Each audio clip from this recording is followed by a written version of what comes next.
Good evening, everybody. I'm Claire McGowan, one of the Dominican sisters from St. Catherine and Executive Director of New Pioneers for a Sustainable Future. I wore my water shirt tonight, even though it's a little bit too warm for this particular day, because I love this shirt because it just reminds me of water, and that's what we're here to talk about tonight. If you asked a lot of young people in this country, what's the most precious thing on earth, I suspect they would either say money or gold. But when we come right down to it, when space exploration goes out to look at other planets anywhere around us, the primary thing they're looking for is not gold, and it's certainly not money. It's water. And it's water because if there's water on a planet, there's potential for life. If there's no water, there is no potential for life. So we're here to talk tonight about how can citizens in this rural central Kentucky area do more to protect the most precious resource on our planet and in our local area. And we brought together for this purpose a wonderful panel of water experts to help us to learn how we can participate in protecting our water. So we have with us tonight Dale Booth of the Kentucky Division of Water. Dale is a native of Portland, Oregon, and she lives currently in Frankfort, Kentucky, and works with the Kentucky Division of Water's non-point source and basin team, where she coordinates the Salt River Basin area, and she'll explain more about that, about basins to us when she's speaking. The particular focus of Dale's team at the Kentucky Division of Water is to work with communities like ours to help fix water quality problems. Our other two panelists are both natives of Springfield, Kentucky, and both currently live here. Dr. Johnny Isaacs has been a member of the Springfield Water Board for 12 years now and has served as chairman of the Water Board in Springfield for the last 5 years. Dr. Johnny is also well known to many of us as our dentist and has practiced in the same location, you won't believe this to look at him, but he's been practicing dentistry here in Springfield for the last 29 years. And Ray Hamilton is currently the wastewater superintendent for the Springfield Water Company. Ray has, in my estimation, one of the most important jobs in our whole community. He's in charge of collecting all our used and dirty water and recovering it so that it can be used again and again. That's a pretty important role. So audience, our audience here in the room and our cable television viewers, you can tell that we have an excellent panel gathered here tonight to lead us in this, the 15th Moving Forward Forum, sponsored by New Pioneers for a Sustainable Future.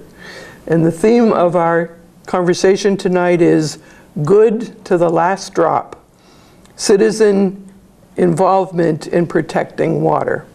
And as usual, our structure will be 10 minutes each for each of the three panelists, then 15 minutes for conversation among the three panelists, and then 20 minutes for interaction between the audience and the panel. So without further ado, Dale Booth, may I ask you to begin?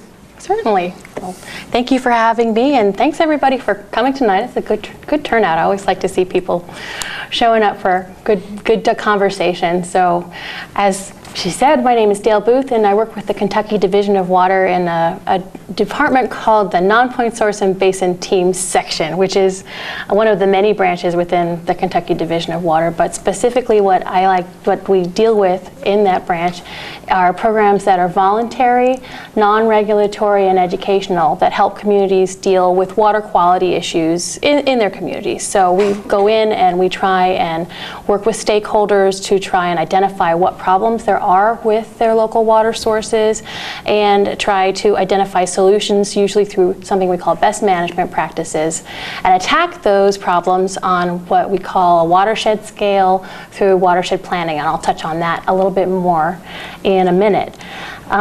So when we're looking at issues of water pollution, we usually bunch it into two broad categories. The first category is point source pollution. So the definition of point source pollution is basically, it's what a lot of people will think of when they think of pollution in the environment. Think of a smokestack spewing smoke into the atmosphere, or a pipe in a water context maybe discharging chemicals from a factory onto a stream, a river, or a lake. That's point source pollution, something that you can point at and say, hey, that's where it's coming from. Now, point source pollution is important because we can measure it, we know who's producing it, and because we know those first two things, we can place limits on it through permitting.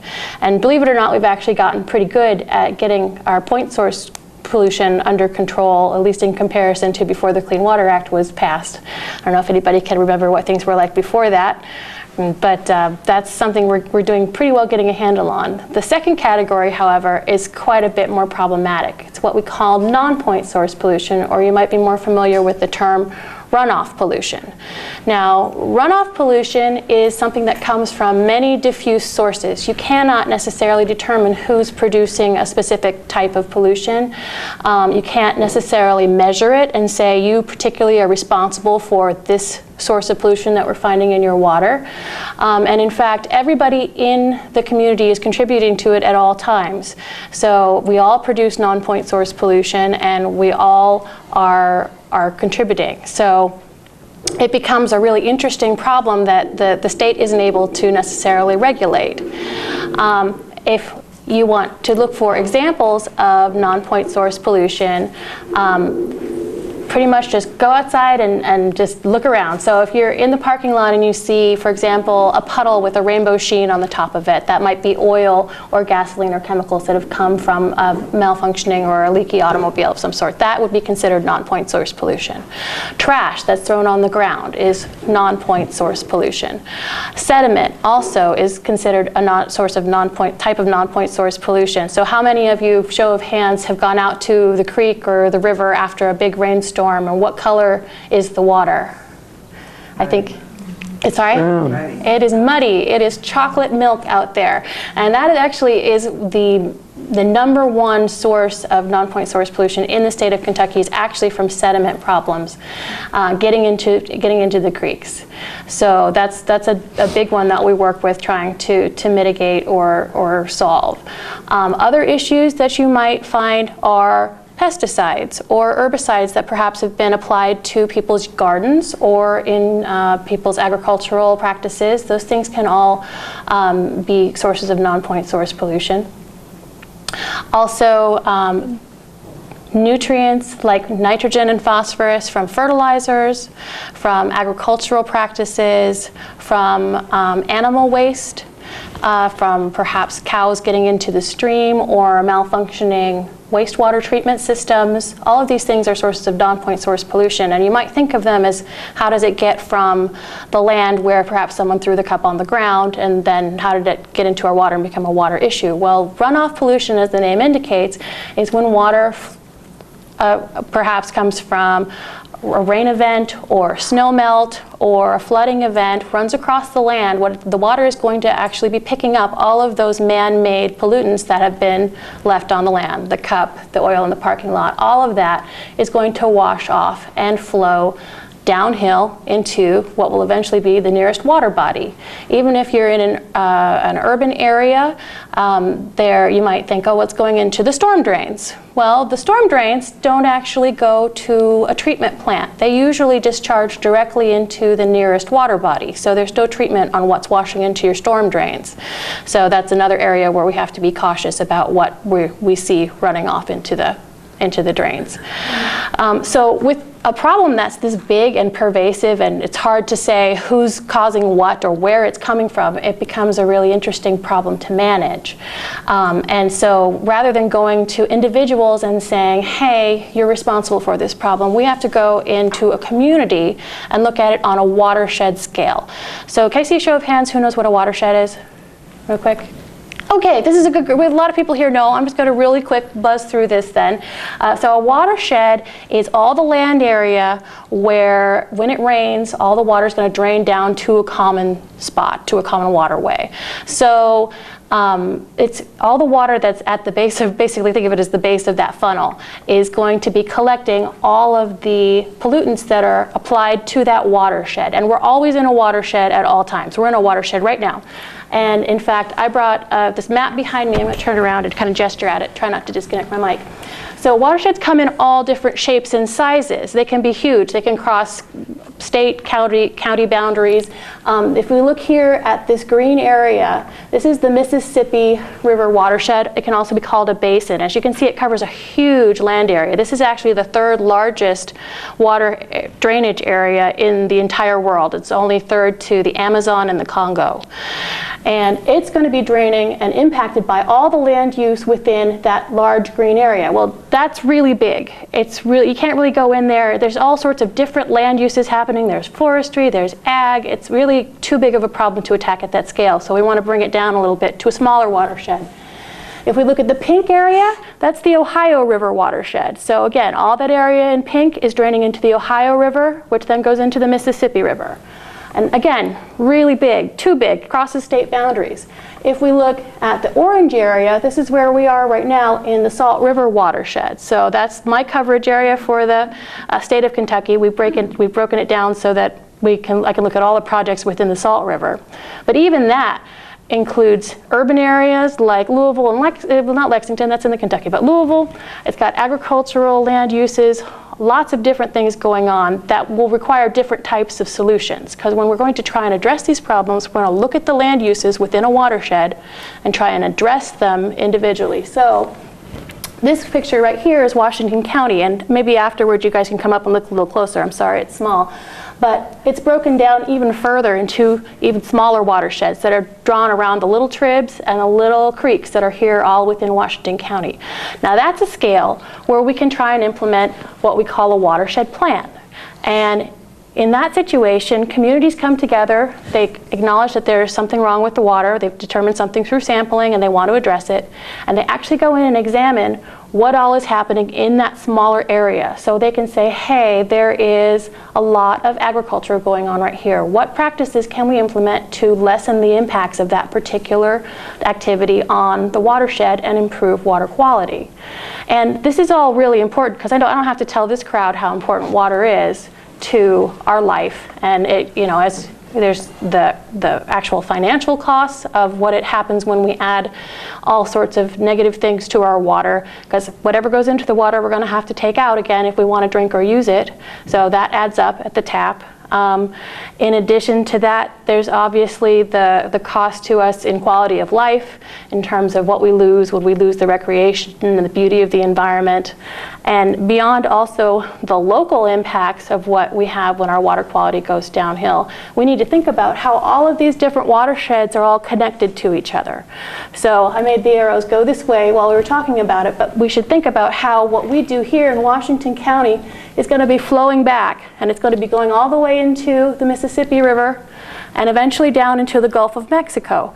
And if a show of hands, who has heard about the Gulf of Mexico dead zone? Is this something you're familiar with? Okay, so this is a problem that stems from land use within the Mississippi watershed.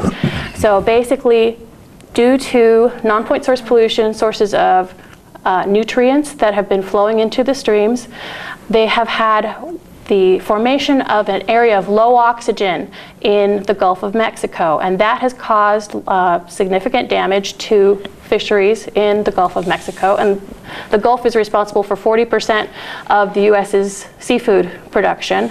They estimate that the damage from the Gulf dead zone has actually adds up to about $82 million a year in lost revenue from recreation and from fisheries losses. And that's something that everybody within the watershed, the Mississippi watershed, is contributing to, including us here in Kentucky. So that sounds all kind of dire, but the really neat thing about this scenario, I think, and the neat part about my job is that there are a lot of actions that we can take as individual citizens that can help reduce the amount of pollution that is reaching our waterways and thus stop it from ever coming down to affecting our drinking water, affecting watersheds that are further downstream. Some examples of things that you can do are actually quite simple. Leaving a buffer of native plants between the creek edge and just a few feet of vegetation can create a buffer that filters the water that's flowing across the land and actually take some of the pollutants out. Also reduce the amount of water that might be contributing to flooding in the area and leading to erosion. Other things that individuals can do can include planting things like rain gardens, things that soak up the rainwater and slow it down and allow it to infiltrate into the soil rather than picking up those pollutants and transporting them to the stream. And part of my job, which is great fun, is I get to go out to communities and help people do these things and throw the rain barrel workshops and do that type of stuff. But there's also green infrastructure is a great option, and we have a lot of resources at the Division of Water that are available to you if you just want to call and let us know what you need. So I'm not sure if I'm hitting my 10 minutes yet, but I tend to talk too much, so I think I'm going to wrap it up. And since we have Are we questions at the end, or? All right. Well, in that case, I'm going to hand it over to our next speaker. Thank you very much, Dale. Thank you, Dale. Thank you, Sister. As Sister pointed out, my name is John Isaacs. I'm really the only layperson here on the panel tonight. She's pinned me between two experts, which is good. Every time I talk to Ray, I learn something. He came by my office this morning. We were discussing something at the treatment plant. So every time I talk to Ray, I get a little more intelligent about our treatment. And we're fortunate to have people like Ray and people like David Bartley who've been there. Tommy Osborne's been there for 43 years. 40-some years. So we have a lot of history down there. And every time Sister Claire calls me, I answer the phone. She doesn't call very often, but when she does, I know she has something that's important to the community. So if Sister calls, I always answer the phone. If the attorney calls, I answer the phone. and it used to be if I was in the National Guard for 30 years, and if my commander called, I'd answer the phone. But I had to tell him that make sure to call him. He was a colonel. Make sure to call himself a sergeant, because my assistants always thought a sergeant was more important than a colonel. So that's how you get a hold of me. I'm here to talk about water supply and mainly Willisburg Lake and the history of the lake, and when we started drawing water out of the lake. The lake was built in when they came and did 555. That connected Springfield to the Bluegrass Parkway. That was the late 60s. I think they started that in 66, and I think the lake was probably built in 68 is what I'm saying. Dan Kelly is here today, so if I say something that's wrong, I bet he knows some of the history of it. I thought about calling Dan today and get some of the history. I kind of got tied up, but I'm glad he's here tonight. So in the late 60s is when that lake was built. And the lake, there is a little bit of controversy. I don't know who's from Willisburg in here right now, but as far as I'm concerned, we purchased the right to draw water out of the lake from Willisburg back in 1984, when we decided that it was going to be in Springfield's best interest to start using the Willisburg Lake for the quality of water. We were pulling from the Booker Road Lake. It is not very deep and not a whole lot of gallons out there. Maybe 200 million gallons in the Booker Road Lake. I may have got that wrong, but I think there's 600 million in the Willisburg Lake. To kind of put that in perspective, 600 million. We draw about 1 million. We treat about 1 million gallons a day at the water plant, and it would take, if it didn't rain today, we could draw for a whole year if we didn't get rain for a year. That's about what we have now. The quality each time that lake goes down a little bit, the quality goes down, and we have to treat a little bit more. We're going to get more residue in it. But I kind of like to keep that figure in there. We could draw for about a year, and that would incorporate the natural process of the evaporation of the lake too. So we would have about a year, give or take. Now toward that end of that year, we'd have to keep lowering the intake, and at some point it's going to get, we can consume it, but it's not going to be, the quality won't be there.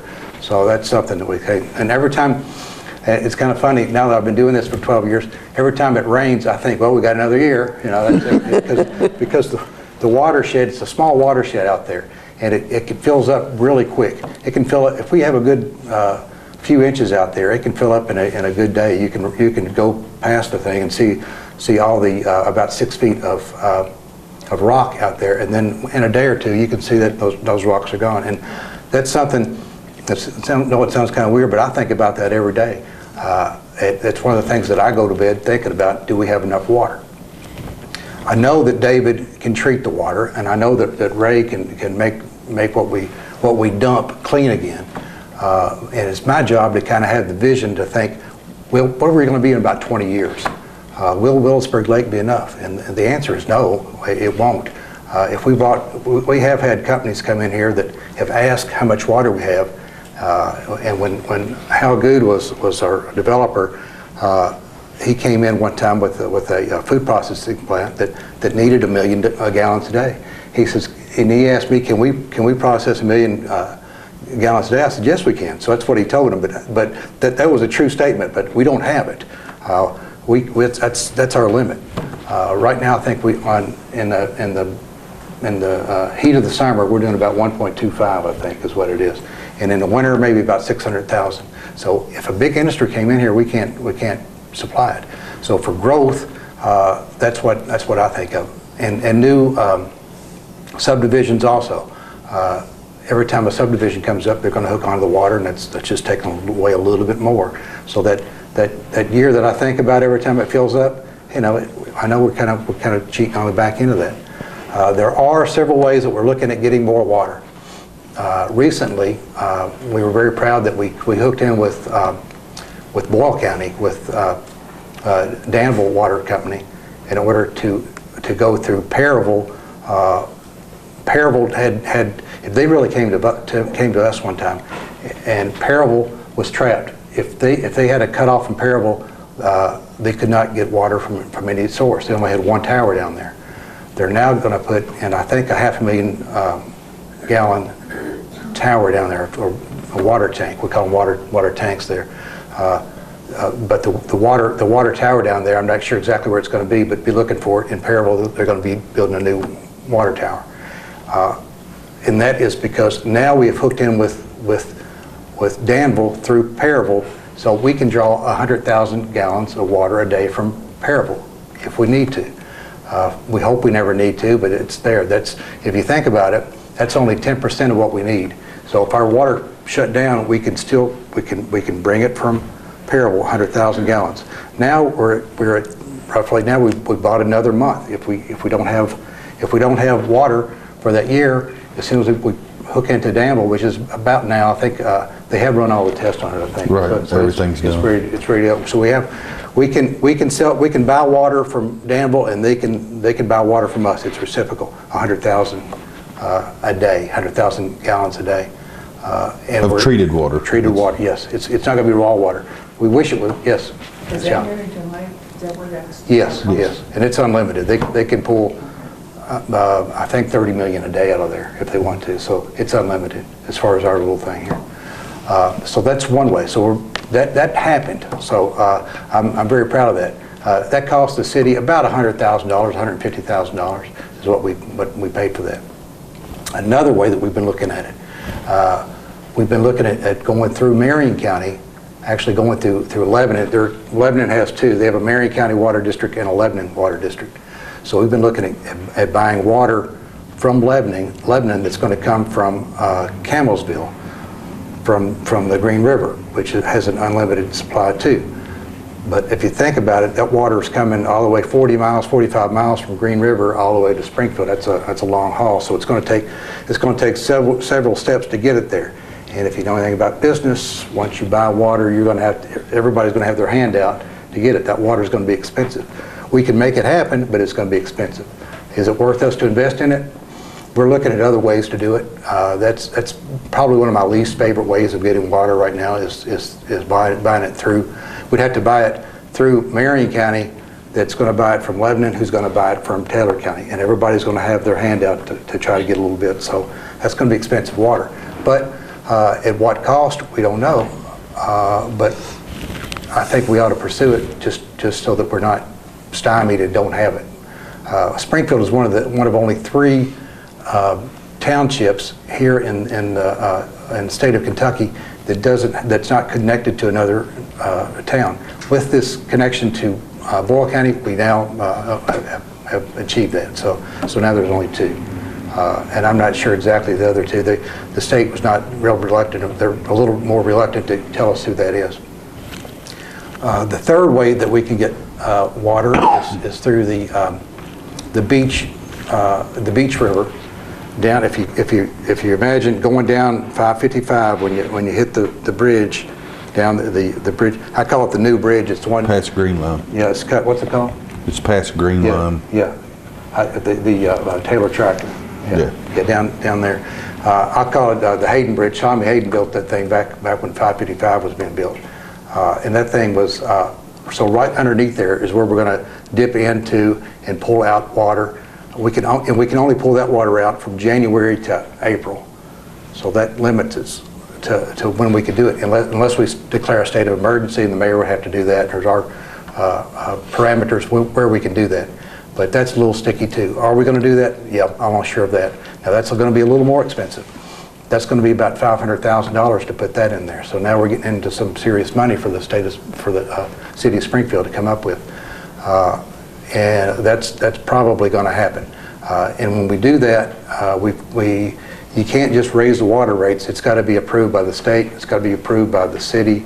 It has to pass the city council. So there's a lot of hoops to jump through it. Right now we're doing it. It's going to happen. You will notice your rates going up ever so slightly. We've looked at it. I'm pleased to say that I don't know exactly what it would be if we tap into that, but it's not very much. Somebody didn't like the fact that we're raising taxes, I guess. Yeah. So that's a third way. A fourth way, which is the way that I would love to have this happen, and that would be that would come from Taylorsville Lake, which is a huge lake just to the north of Wilkesbarre Lake, and there is a spot there that we can dip into. It's only about 12 miles if you take 555, the new extended 555, and go toward Taylorsville. You can dip into Taylorsville Lake from there, and that's an end of supply. Now, what my thoughts are on that was we would put a pump in there. It sounds really easy. Listen to this. We just put a pump in there, and then we just whenever Wilkesbarre Lake drops a little bit, we just start pumping it until we fill it back up. And I told you it fills up pretty quick. So my idea was anytime we need to, we can just fill that thing up. And that every time that thing fills up, we got another year. Not only that, after it fills up and we get an industry coming in here, we can keep that thing pumping continuously just to fill it up, and we can drain not just 1 million gallons a day, but we could probably go 2 million gallons a day. And we just increased the treatment facility to go 3 million gallons a day down at the new treatment center.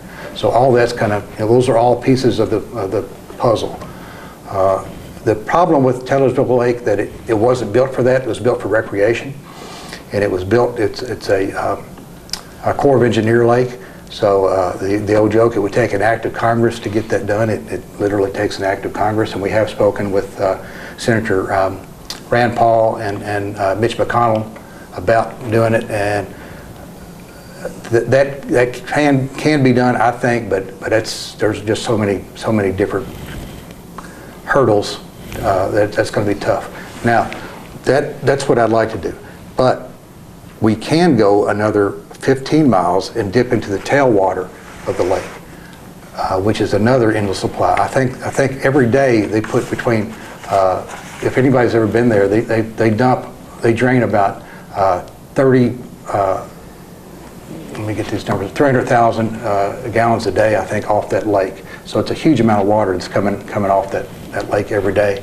And it has to. In order for that lake to function properly, it has to do it. Even during drought situations, there's always water there. So that's an endless supply. So I'd like to tackle that. But there again, we'd have to go through and get easements from a lot of property owners in order to get to tailwater. So I think we can do it, and that's something that I'd like to look at doing. Sister asked me to address the Willisburg Lake as far as what we can do to keep that lake clean. Well, right now it's used. It's a fishing lake, and there is some recreation on it too. There are some motor boats on it. The quality of water that we get out of there is pretty good. It is rare that we get flagged for anything, any of the contamination in there. It's rare. David Bartley does a fantastic job getting that done. So I'm not too concerned about it. There are concerns about the straight pipe contamination. That would be from people that are just, and it's not illegal to do this, but you can, if you own a piece of property there, you can actually run a straight pipe out on your property. Now, that's going to leach out into other properties, certainly. There is about a 100-foot buffer around that lake, so nobody can put a pipe directly in there. So we do have a buffer that it's going to leach out, and it will be filtered before it gets to the lake. I've been told that there are some property owners that have that, but it just hasn't been a problem. Anybody that hooks up to our water will have to be inspected to make sure that they cannot have a straight line out of their house into our watershed without an inspection, so it won't happen. So if they want water, we will catch that. But if they don't, we don't have the jurisdiction to go against the property owners. Now, there's something I was talking to Ray about this morning. There's something called CMOMS, and we're ready to talk about it here in just a second, that it will be implemented within the next few years, where it will give us a little bit of, we can go on property owners and see what they're doing with that. It's called CMOMS, and I don't know exactly what that is, but I know it scares Ray to death because we're going to have to have a lot more as far as paperwork's involved and a lot more reporting, so that's something Ray's involved in.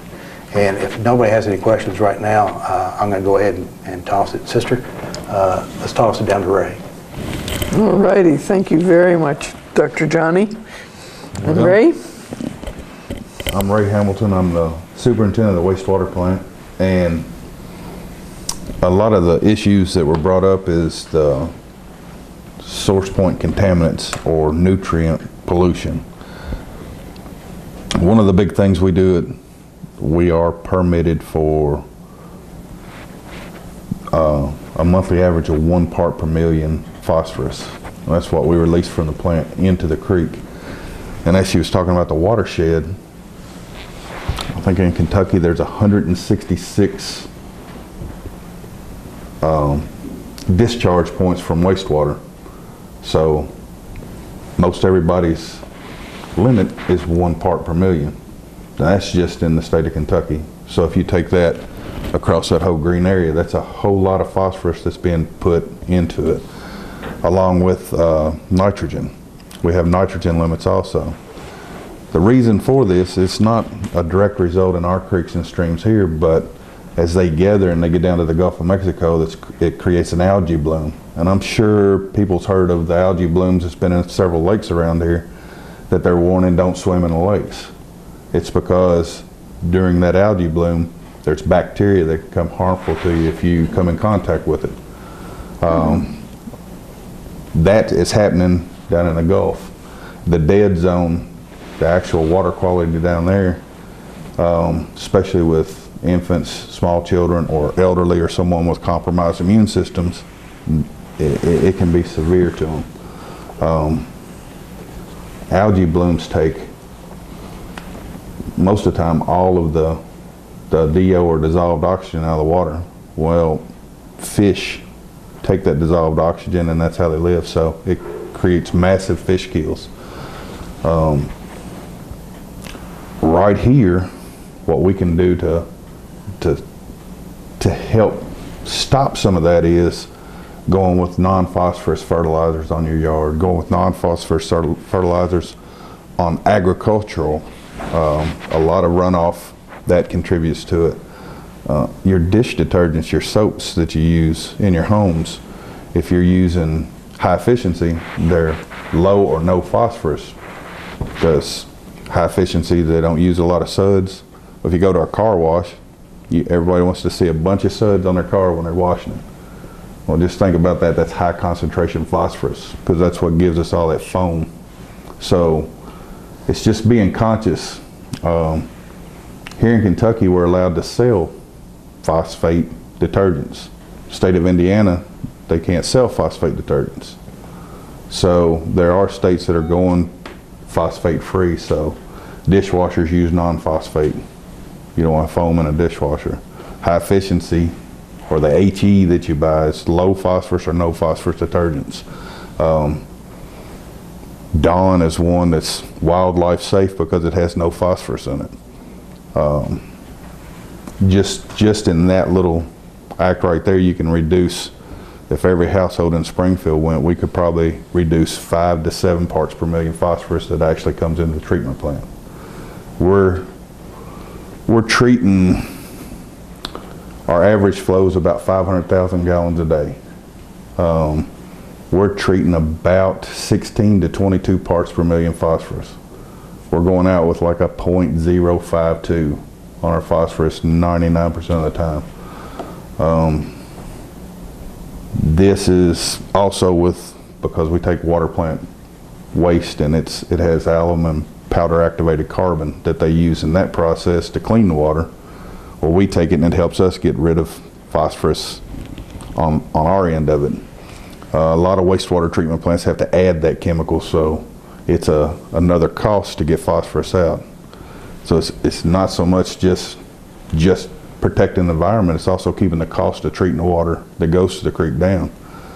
The more we take out, the better off it is going back. Myself and Johnny was talking this morning, we're in a sphere. Every ounce of water that's in this sphere has been here since the beginning of time. It doesn't get any more and it doesn't get any less. It just gets moved around. So every glass of water or drink of water you've had has been through somebody or something in the history. Now we get into another problem. It's called peels. How many people have ever tossed peels down a toilet? I think everyone else is probably guilty of that. The problem is my treatment plant's biological. It will not take out those drugs. It goes straight through my plant, straight into the creek. So there is some studies out, and it's about the effect of antibiotics on our waterways. And actually, there's some numbers here that I pulled. There said worldwide there's about 250,000 tons of antibiotics produced. Roughly 50%, at a rough figure of that, ends up in the waterways. Whether it goes through the human body because you don't absorb it, or it goes through animals, or it's used on land application and it runs off, it gets in our waterways. Those antibiotics contribute to stuff that starts with the smallest, the fish fry, which is a food source. And as you kill them off, then it changes the ecosystem. So you're unwillingly and unknowingly, people are getting rid of their peels because they don't want to throw it in the trash and have somebody get them and take them, which is not a good idea either, because it goes to a landfill that has leachate. The leachate has to be treated, and unfortunately it's biological and it doesn't take it out, so it goes back into the waterway too. Most communities have peel drop-off. Springfield has it at the police department. Everything from vitamins to narcotics needs to be taken to that. If it's expired and you want to get rid of it. I was reading a fact that I didn't realize. Every medication that is prescribed is a time-release medication. So there's this theory of crush it up, That way nobody can take it. It gets mixed with the trash. Well, when you do that, you're doing 100% release. So just the powder, the vapor off of it being breathed in can be harmful to kids, especially pets. The number one death in pets is prescription medications being disposed of improperly. That come from the Humane Society. So that's one of our big things. We're not, right now the state of Kentucky is not regulated. I don't think any states are being regulated on pill disposal yet. But there's a lot of study on what is being done. So over the next 20 years, I would assume there's going to be some tests that's going to be in wastewater about what goes into the plant. And then we're looking at a chemical process to get those out, which puts the cost up. So everything we can do to stop what goes into it keeps the cost down at the plant, therefore keeps the rates down. Because the more we have to spend, we don't get to sell anything to make money. We only get it from raising rates. So that's why you'll notice the sewer rates are always higher than water rates. Right now we've done a small plant expansion. It's actually just upgrading equipment. So everything that goes in the toilet, it comes to my plant. So if it's not biological, it really don't need to be going in the plant, into the toilet. If you wouldn't pour chemical out because you'd be afraid that a kid might get into it or an animal might get into it, then it's not, you can't pour it down the toilet because it comes into a biological process which therefore affects the treatment process and upsets the water quality that goes to the creek. Johnny kind of spoke on something called CMOMS. CMOMS is actually an I&I. It's inflow and infiltration. And what it means is the infrastructure, we're getting rainwater into it because every municipality in Kentucky has got 60 or 70-year-old infrastructure, sewer lines, clay pipes, Osberg. There's about 4 different types in the ground. Roots are growing into them. We're active on finding leaks, patching them, and trying to reduce the amount of I&I coming into our plant, but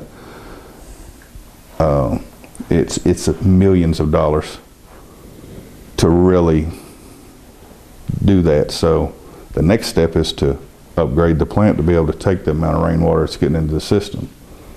So we're actively seeking a bid and a design for upgrading our plant.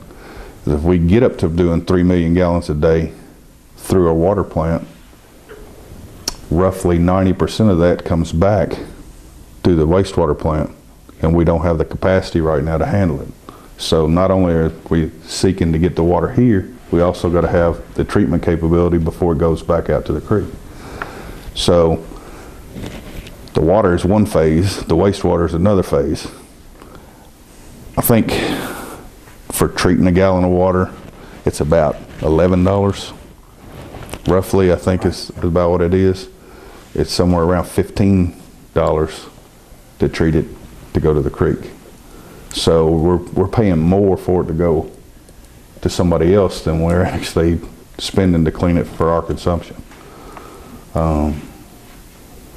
We have several limits right now in place, but over the next 5 years, there'll be more limits that come down on us, probably tighter nitrogen.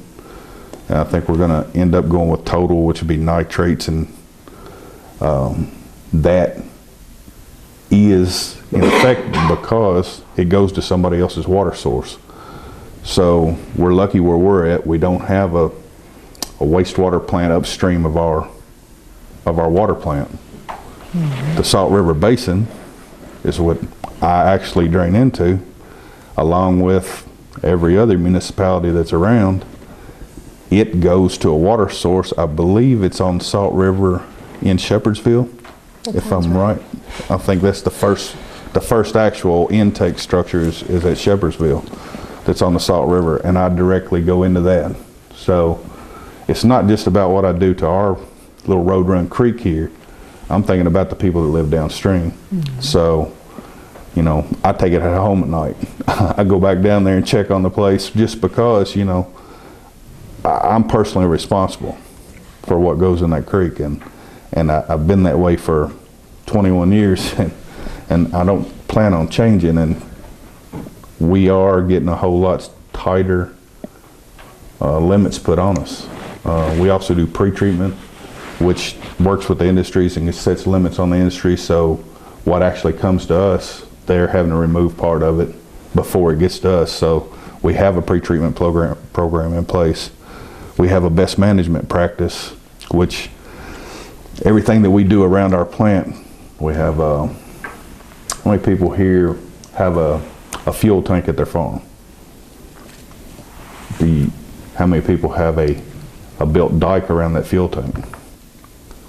So that's a best management plan. You put a dike around it so in case the tank ruptures, it can't get into a water source, it can't go in. We're 500 gallons into a watershed is pretty significant spill. So it's the little things like that.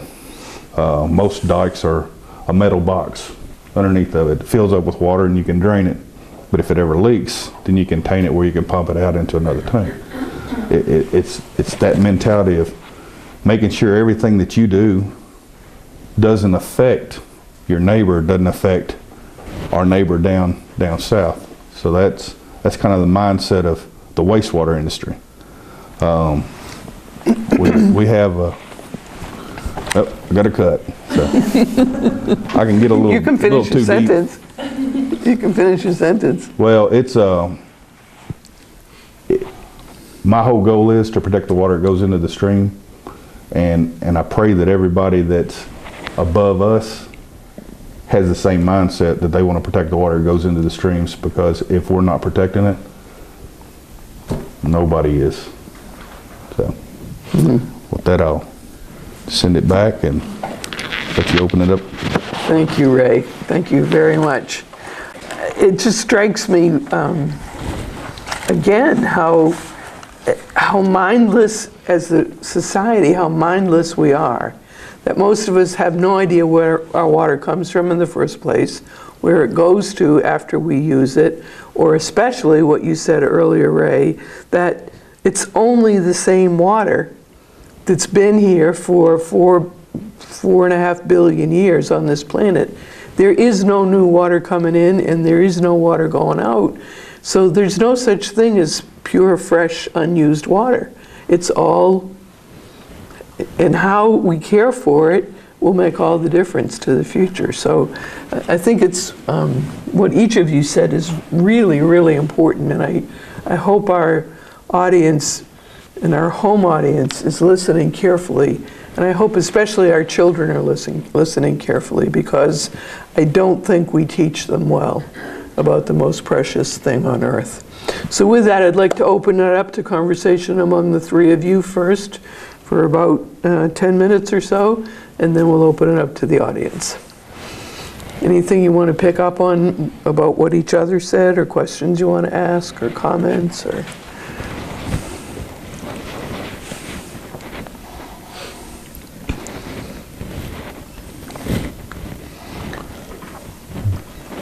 Something that Ray and I were discussing today about the water and how you can how this, it's really intriguing if you think about, you know, how this water is a gift, and if we don't treat it like a gift, the gift will not be there for our children. My son did a speech on the it was called H2O, and he and I, we sat down and we wrote it, and it really, it's something that I've always thought about the same water that Jesus was baptized in the River Jordan is the same water that we're drinking now. It could be those same molecules could be out there at Willisburg Lake that is going to be treated. So those things have not been tampered with. You know, those. So all this pollution that we're throwing into it, it does matter, and it's amazing how much time and effort and money we've got to put into it to make it clean to drink. So that's something that kind of goes through my mind. Another thing that I think the most fascinating part of the water company is Ray's treatment of the wastewater.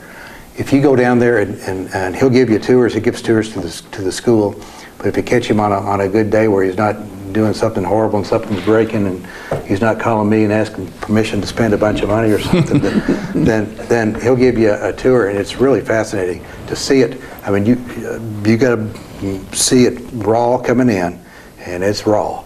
And he'll show you, how it's treated in all the basins, and then how he releases it. He aerates it, and right in that creek, he's got fish growing. He's got fish that are thriving, and if these fish don't reproduce, he flunks. So that's how. What's the name of the fish that you? Ceradaphnia, and it's actually water fleas and a small minnow. Yeah. So if it doesn't reproduce, he's got to. How often do you have to turn into the state to have them? Well, we do a biomonitoring four times a year. So every quarter we have to pass a biomonitoring, which proves that we're not affecting the stream that would stop the reproduction of the water fleas or the Ceradaphnia, which would be a food source for larger fish. They go down to the weakest link, and if we're killing them, then we're affecting the biological ecology of the whole stream. Something that we didn't say, the water I put in the creek is cleaner than the water that comes out of Willisburg Lake to be treated. So, I'm putting chlorine in it to kill E. coli so that we don't release E. coli into the stream. But I'm also taking sulfur dioxide and killing the chlorine. So no chlorine's hitting the water, because chlorine is an oxidizer. It takes the oxygen out of the water. Therefore, fish can't breathe, algae dies, then you have a black creek. So. But at some point, we're going to use that water. We don't know when it's going to be. California's using it. I believe the Pacific Northwest, they have several trial runs going right now with using lagoon water. So they're actually taking a treatment plant and going through. I know California is a 3-stage lagoon. So you hit a lagoon, and it's a natural release into 3 lagoons, and then they're pumping it back out. Problem with that being is, you've got some that are doing a single-stage lagoon and they're spreading it on farmland, which is great, with the exception of they're not making sure that the E. coli is killed in the water before they spray it on the vegetables. So you're starting to hear about recalls for lettuce, all that. So we're starting to utilize it. I think it's a great thing, but I think we still got a ways to go before it becomes 100% safe. There's a whole lot of learning curve there. Yeah, that sounds like a 7 source. Yes, it is. Yeah, I mean, it would be unlimited. We're just reusing it. Florida uses almost 80% of their wastewater back on golf courses and green. They'll put it into the parks down there. They're actually using wastewater to keep some of the Everglades at the right level, because all the construction's actually draining the glades. So they're using wastewater pumped back into the Everglades to keep the water levels up. So it's... Ray, did I understand you to say that it costs us $11 a gallon to treat water and $15 to treat sewerage? Well, it's 100,000 gallons, not a gallon. Oh, okay. It's Per 100,000. yeah, it's per 100,000. $11 per 100,000. Yeah, it's per 100,000, Okay, and it's roughly 15 per 100,000 going out. okay. So It just occurs to me that, so many times we let the faucet run because the water's cold and we're waiting for it to get hot. We let the faucet run while we're brushing our teeth. We let it, we stayed in the shower, my nephew, for 45 minutes at a time. And that's expensive. Along with wasteful, it's expensive to waste water to that degree. Or washing our cars and, just... low flow toilets, low flow shower heads, the inline heat source, instead of having a tank, that has to keep being heated all the time for a water heater. If you go to an inline, which they have them now for residential use, that'll do what a 50-gallon water tank will do. It'll do 3 bathrooms off of one. And that's an instant heat. So you don't keep hot water sitting there. So you're not using as much electricity. And you don't have to run as much water to get it through all your pipes to get to your point. But So- it's almost, it's a catch-22. When you save the water, then you don't have to treat it, certainly, but then the cost of the treatment actually goes up because we're not selling as much. So we don't sell as much water, so we still have to treat what we have. So we're in the business of selling water. We want people to consume it. If they don't consume it, we can't keep the cost down. So there's a fine line there. Since I've been on this board 12 years, we have not had to ration water yet. And that's just not anything that we're doing fantastically. It's just that the weather's been cooperating. I think the last drought that we had was in '85, I believe. No, I'm sorry, '88. I think is the last time we rationed water. Well, as states go, Kentucky is not, water quantity is not as big an issue here as it is a lot of other places. And I find when I'm working with community groups, that's a hard sell sometimes to have people thinking about conserving water when we just have such abundant sources here. But putting it into the context of how much it costs to transport it and clean it, that's a very important educational concept to get across. I was curious, how much of the county is directly on sewer? Are there a lot of folks who are on site wastewater? We have very few sewer connections in the county. So do you think the majority of the people, majority of the population are probably on septic systems? Yes. Okay. And Some lagoon. Okay. anybody that goes on water has to have an approved, inspected septic system to be able to get water hooked up. Well, what we find more often than not when we're working with communities is that a lot of folks will buy a house that has a septic system, but they don't realize, maybe they used to be hooked up to sewer. They don't realize that the septic system then requires regular maintenance. Every 3 to 5 years, you need to have it pumped out. You need to have it inspected and make sure it's not leaking. They don't know what the signs are when you're losing effluent into the soil. So it's getting the public knowledge of just basic maintenance and can be a huge impact, I think, on addressing some of those sources that are flowing, at least from my standpoint, from the runoff pollution. Most of the time, if you got a real bright green spot in your backyard and you're on septic, you need to have it pumped down because that means you got a high quantity of nutrients going out in the grass. Usually you'll see that where your ladder lines go out. And if you start to have a smell in your backyard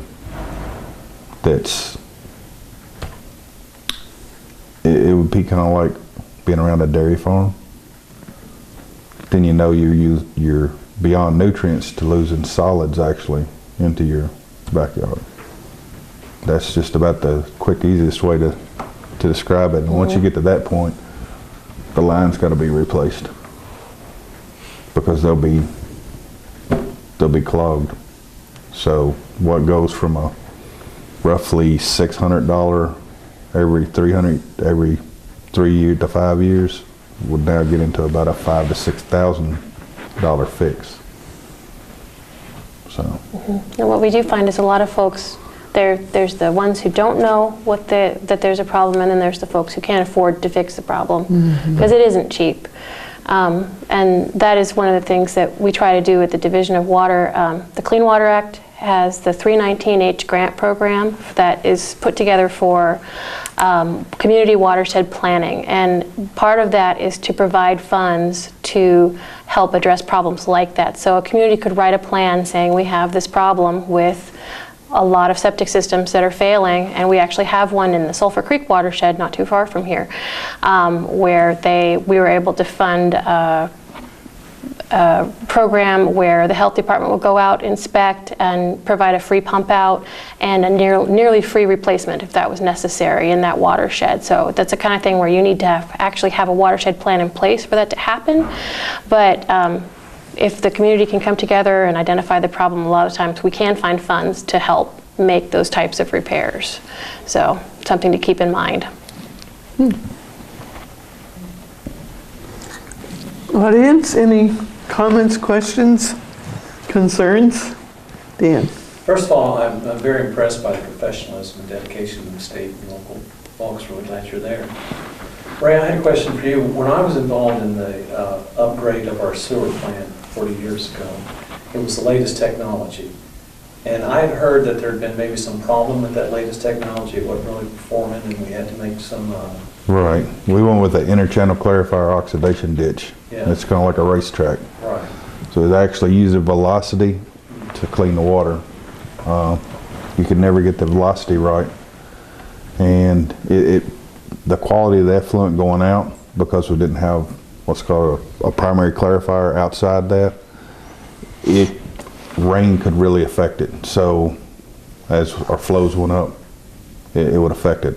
So what did y'all have to do about that? Well, I actually came in during the changeover from that oxidation ditch set up to a sequencing batch reactor. So I actually took everything that was in the tanks out and just made a big tank, and we aired it and settle it, and we take the clear water off the top. So it's called a batch system. While one of the oxidation ditches that used to be there is in a fill, a mix, and an aeration, the other one goes into a settle phase. So all the solids settle, and the actual weight that we maintain, or the mass or mixed liquors, I don't know how many people have heard any terms in wastewater, that actually filters the water. So then we have a decanter that opens up 12 inches underwater, so anything that's floating on the surface and anything that settles, we take that clear water off in between. And if I've got my solids right and my plant's healthy, and the reason why I say healthy, if you think about a wastewater plant, it's kind of like a body. You eat food, it supplies everything that you need, but you also have to produce a waste that has to be getting rid of. The same thing with a wastewater plant. The food source is everything that comes down the pipe into it, and it creates a mass in the ditches. And that mass I have to control by running samples on it to know, say my target during the winter times, 3,500 to 4,500 parts per million, or milligrams per liter, suspended in solids in there. In the summertime, I'll drop down to 2,500 to 3,500 parts per million. And that gives me good settling, good clear effluent. Well, the effluent goes from those ditches into a chlorine contact basin, so we hit it with chlorine. That takes all the E. coli out of it. And then before it goes out to the creek, we have a sulfur dioxide mix pit. Then it goes over aeration ladder, so we're actually putting about 9 parts per million dissolved oxygen into the waterway. A lot of the times, our water going into the creek has a higher DO content than what's coming down the creek. So we're actually bringing the aeration of the creek up. One of the problems with our facility is in the summertime, I'm about 95% of that creek. If it wouldn't be for our flow going out, so all the life that's downstream is only there because we're discharging into it. So if we have a pollutant hit the plant that kills the plant, and I have no biological treatment, therefore the creek gets killed.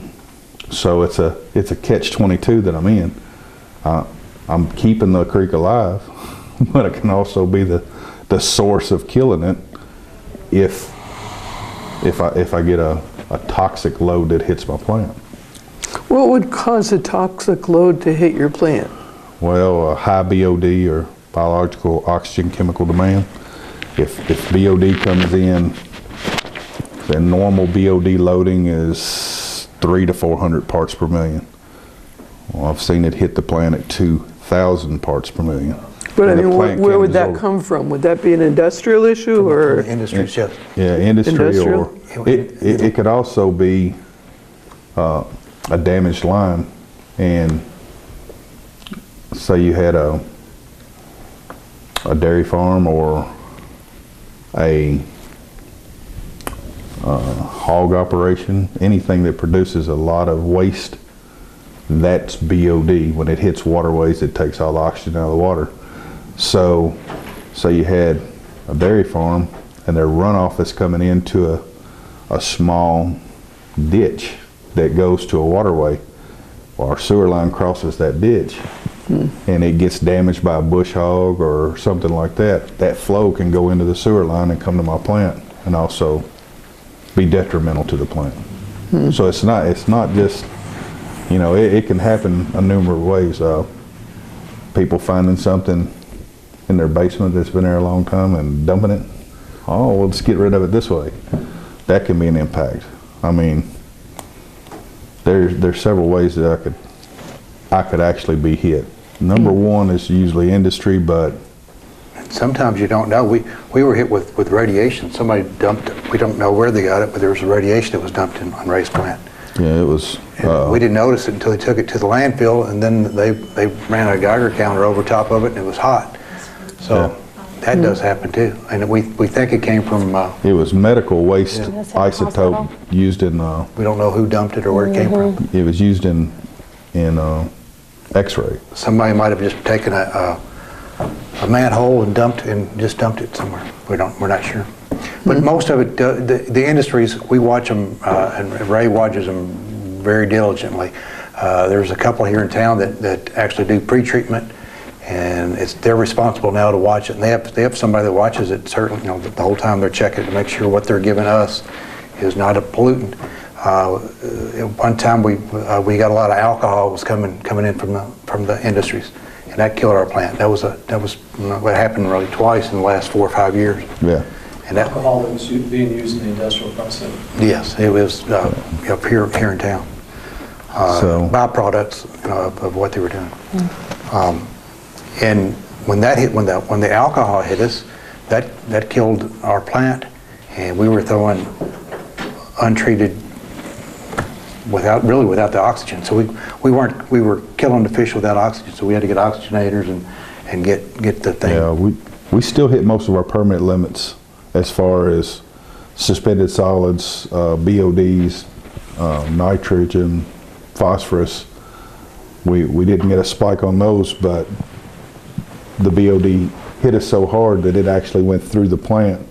And my loading on that creek a day is, excuse me, is 240 parts per million. Was it like 230? But it was during a hot time when it had been dry, and I was 95% of the flow going through that creek. So at that level, it took the oxygen out of the water, and we had a fish kill. So even the limit that I have that's on my plant, a sustained amount of that per day into a waterway that doesn't have a natural flow to it, it can be detrimental to it. And that's one of those where it just says everything lined up perfect for the fish kill. Even though our plant was still meeting limits, it still was detrimental to the fish. Yeah, it was a perfect storm. But it was a drought. We have time for just one or two more questions, Chris and then Leah. Yes, Chris. Just a comment on quality first and then quantity. The challenge here, of course, is generally that we are having high points and low points, so there's a lot of, once it's raining fast. One of the things is also that even we have tried to establish riparian buffers, as you were mentioning, around, say, livestock. They would often be saturated because rain comes fast again. But that brings me just to a point, which is the accumulative effect. It seems to me totally unfair to think that one great company like yours have to deal with irresponsibilities, basically we can call it, of individuals, whether it is a person or companies, and I don't think there's any place in the world where this would be the case. Everybody, all companies would have to have their own wastewater treatment plant, especially if you are in larger dairy plants or hog plants or bluegrass dairy or distilleries. I think all today have it by own interest because they don't want to suddenly be scolded in the newspaper for not having taken care of their byproducts. It's so fairly simple for a individual plant because they know exactly what they have. Your problem is that it's accumulative, that you don't know what you get. And so you have these huge varieties, and suddenly there's nothing, and suddenly there's a lot. So I think that it goes back to regulation, Dan. And regulation is a must in cases like this, and that helps to preserve your energy and your investment. And that goes into the quantity, where I just think that just like we are used to the Willisburg lake has been there as long as I've been, I mean, is it a total idiotic thing to suggest? Couldn't we dig a big hole at a convenient place, say out in Willisburg, where we have a lot of deep ground, and make a new Willisburg pond, and is that a silly idea? That's a great idea, and that was, we thought about doing that. Remember the campground lake? I'm sure that Dan Kelly knows. That's actually the Beach River. Beach River. Yeah. So that almost came, but that would have solved our problem. That would have been 3 times the watershed Willisburg Lake is. And that was. It's 6 foot of water level. That's all it would have had to been is raised 6 foot from what it normally sits. So that, yes, but you're talking about the expense of it would be horrific, and that's why we can't just build a hole. You're not talking 3 or 5 million. You're talking 50 to 70 million to even think about that project. But that is thought about, and if they ever come through with the Route 66, there's a I-66 that may come through here and take it up. But if they ever do, and they have to put in a lot of dirt, maybe we can dam it up there, just like they did Willisburg Lake. That's how we got. It was just serendipitously that we got Willisburg Lake, because 555 happened to be coming through there, and somebody had the foresight that, hey, a lake would be good here, so they dammed it. So, yeah. Well, yes. I have a 2-part question. The first one, I think, is one that Ray could probably answer, and the second one is something that I think maybe everybody at the table could field. One is, are all customers charged the same rate, including the customers, perhaps particularly industry, for instance, that has to have the most intensive processing done to the water to make it ready for discharge? Is it a flat rate for all customers, or are customers that require greater energy and money for the processing charged more? I'm going to defer that to Johnny, because there are companies here, industry that have a surcharge. If they give us up stuff that we have to do extra treatment on, their surcharge. And that sounds kind of weird, but we kind of like that, because we derive income from it. So whenever a company hits us, like let's just say Bluegrass Dairy, which is the old Armour, whenever they hit us with something, it's not such a bad thing, because we'll have a good month because we treated it, but that's what we were equipped to treat it.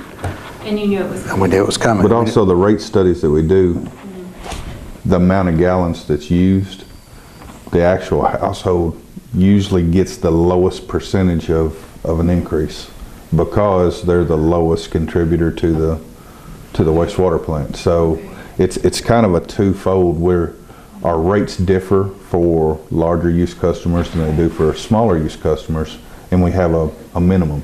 So your water bill's got a minimum, your sewer also has a minimum. So it's not as much as say we're doing a $3 million plant expansion right now. The rates that increased on that were broke down from the lowest to the highest, and the larger users actually took the brunt of the rate increase. They might actually pay a lower rate than the smaller user, but they're paying for so much. But they're paying for so much. They're a bigger part of your revenue in the operation. Yeah. So it's kind of like, goes back to what he said. We want you to use water, because if you don't use water, we have to raise the rates in order to pay for the treatment of the water that's sitting there, not being used, because we have to maintain. Because it can only sit there. That water in the water towers, it's not static. That water is constantly being moved. David Bartley's constantly adjusting in order to make it fresh. Because if it sits in there too long, it's stagnant and just doesn't taste good. Then you get disinfection byproducts that actually is now one of the main tests. I don't know if anybody here's had to do a test for the water company, but it's actually done by consumers and sent in. And so those tests tell the water quality at the tap, not just the water quality at the plant, but it's out in the system. So That actually relates to the second part of my question, which is about water quality places that, like, so I know that you have an arrangement with Danville, and the Lake Harrington water source is one that, I should say, my disclaimer is that I'm from Bull County, so that's my water supply. And we have become increasingly concerned about water quality in Harrington Lake, especially because the E.D. Brown Power Plant has a containment pond that we think has been compromised. And so I'm wondering how Springfield Water District will monitor the water that's coming in from other districts, whether that's very specifically from the Danville Water Company, or if it's coming in from some of these other sources. It'll be tested, whatever it comes through before we sell it'll it. actually be double tested because it's tested at Bull County as it And goes then out, it gets and then tested before here, it is distributed here to get tested. But the thing about Harrington Lake is it's 90% source fed by spring water. So that's why I would say it's an unlimited supply. It's that lake is As long as your aquifer is still good. I was gonna say, you gotta. true. Be careful with the term unlimited. Right, but I'm saying The as sphere. far as what we're talking about, being able to draw from it on unlimited, provided water quality stays good. Does anybody remember the big?